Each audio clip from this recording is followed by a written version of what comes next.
All right, to explain the creation of patriarchy, we had to go way, way back, thousands and thousands of years. We had to head over to the Eastern Hemisphere.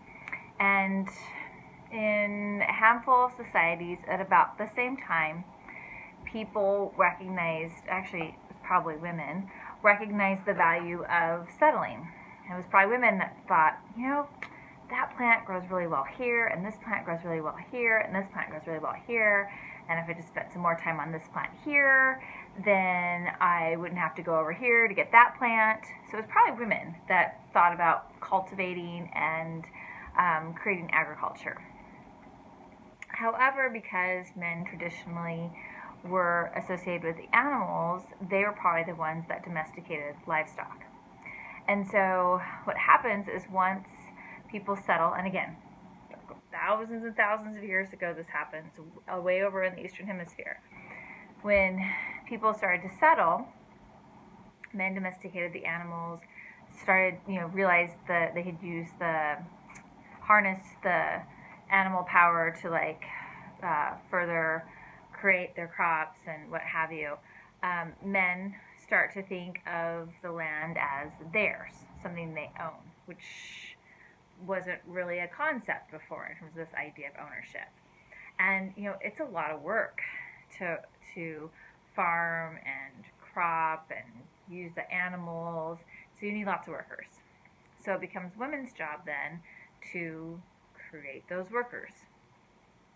And so as women are having more babies to supply more workers for the farm, men are teaching the farming skills to their sons.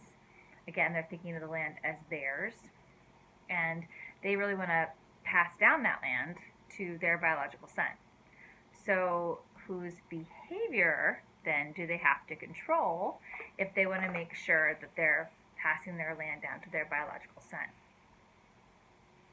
They have to control the behavior of their wife. They need to make sure that their wife isn't sneaking out in the middle of the night and sleeping with the neighbor, because then they would be passing down the land to their biological son. So those ideas of ownership about the land then start to become transferred to ownership of women, because men need to control the behavior of their wives to ensure that they are passing down land to their biological children. And then these ideas of ownership, again, connected to the land, connected to women. One farmer sees, another guy's farm over there, and he's like, oh, that looks like really good land. I want that land. So then that leads to war. And what often gets exchanged in war, the men kill each other, and then what often gets exchanged in war is the spoils of war tend to be land and women and children. So now you've commodified women, you've made them something that's a medium of exchange. And again, you're thinking about them in the same way that you're thinking about property, like land.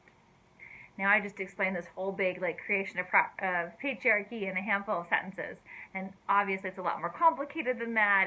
It doesn't happen all at once. It's over hundreds of years and happens in different places. But Gerda Lerner, in her path-breaking book, The Creation of Patriarchy, I put the image on the lecture module for you. This is ultimately how we get to the creation of patriarchy, according to her examination. And again, that key there is that ownership. It starts with that ownership of land, and then transferring those ideas of ownership of land to ownership of needing to control a woman's behavior, to ownership of women, and then ultimately the exchange of women leads to their commodification. All right, if you've got any questions, you can put those in the discussion module. Take care.